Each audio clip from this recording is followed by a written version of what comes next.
आपके अंदर ये कुछ क्वालिटीज़ होनी चाहिए।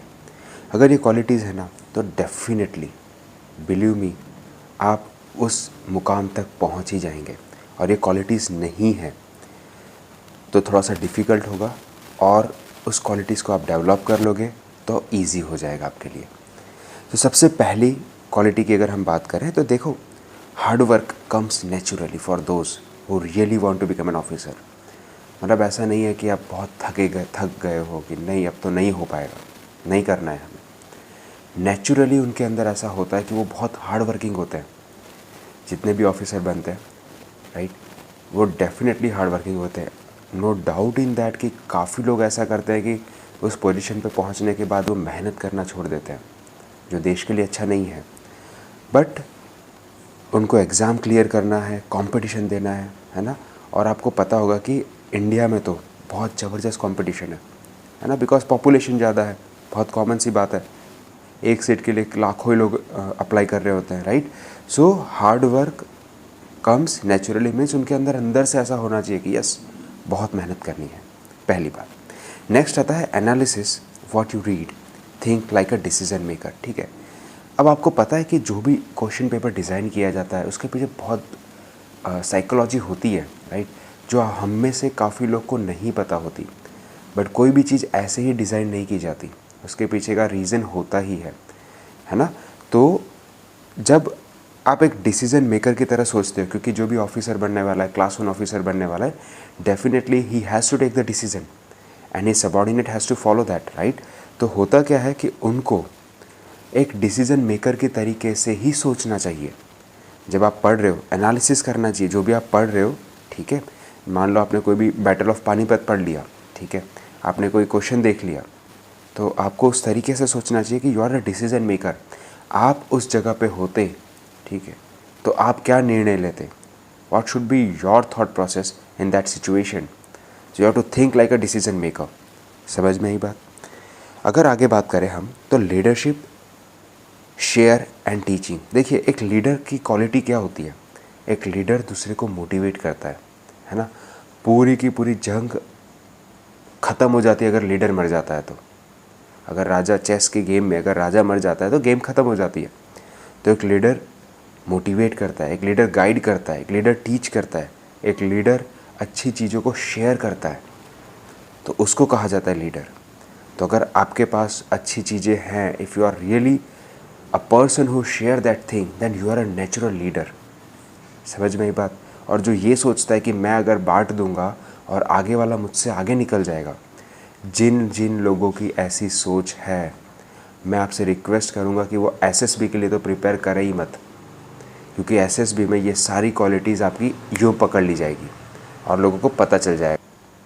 मैं आपको बता दूं, जब एसएसबी में आपका साइकोलॉजिकल टेस्ट होगा, ये लोग यूँ पता कर लेंगे कि सही में आप लीडर बनने के काबिल हो या नहीं हो। समझ में आई बात।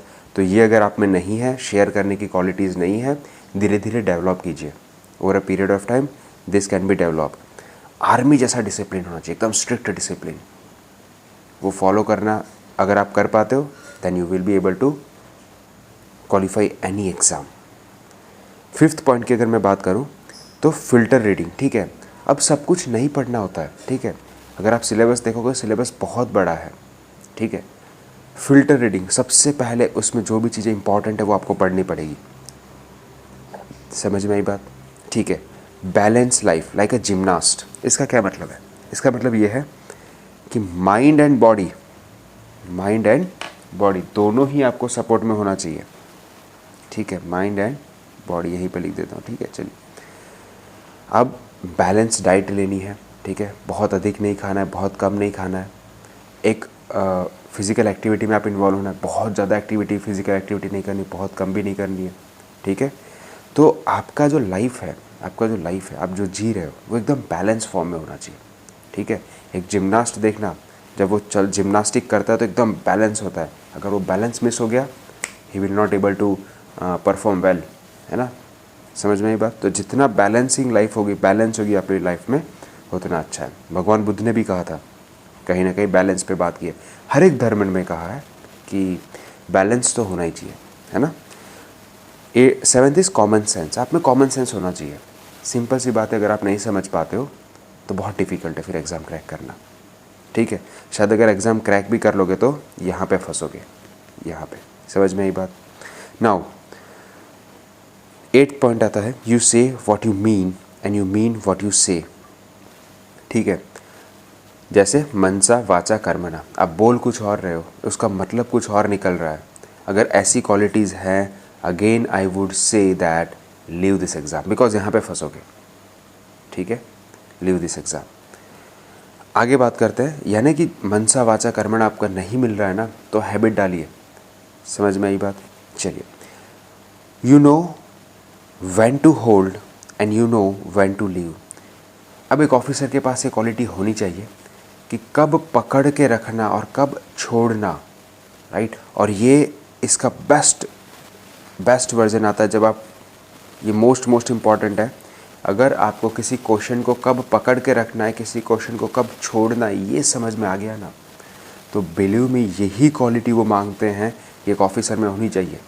कब उस ऑफिसर को, मान लीजिए कल युद्ध हो गया, ठीक है, आप कमांडिंग अफसर है, आपको बताना है कि भाई क्या किया जाए, इस पोस्ट को अभी छोड़ना सही रहेगा या इस पोस्ट पे इस मिशन को यहीं पे क्विट करना सही रहेगा, इस मिशन को आगे ले जाना सही रहेगा, आगे जाना सही है या नहीं, पीछे आना सही है कि नहीं। तो कब छोड़ना और कब पीछे हटना, वो सारी क्वालिटीज़ यहाँ पे चेक हो जाती है आपकी। आपको लगता है ये सिर्फ टेस्ट है, पर ये टेस्ट आपकी हर एक चीज़ को चेक कर लेता है कि आपकी पर्सनालिटी क्या है। समझ में आई बात। चलिए, लास्ट पॉइंट आता है, कैन हैंडल द प्रेशर, ठीक है। अब वॉर सिचुएशन है, प्रेशर है, तीनों जगह से प्रेशर आ रहा है, क्या आप वो हैंडल कर पा रहे हो, या आप डर के भाग रहे हो, या आप सोच रहे हो कि नहीं हो पाएगा, आप एकदम से ब्लैकआउट हो गए, तो वो सब चीज़ें नहीं होनी चाहिए। समझ में आई बात। वो सब चीज़ें अगर हो रही है तो धीरे धीरे विथ प्रैक्टिस आप इसको ओवरकम कर सकते हो। समझ में आई बात। तो इसी के साथ मैं अपना वीडियो एंड करता हूँ। आशा करता हूँ मेरा ये अप्रोच आपको बहुत पसंद आएगा, क्योंकि ये नहीं होगा ना तो आप ऑफिसर बनने में बहुत प्रॉब्लम आएगी। इस तरीके से यूज़फुल वीडियो मैं लाते रहूँगा। आप मुझे कमेंट सेक्शन में बता सकते हैं कि आपकी रिक्वायरमेंट क्या है। Thank you so much. जय हिंद, वंदे मातरम।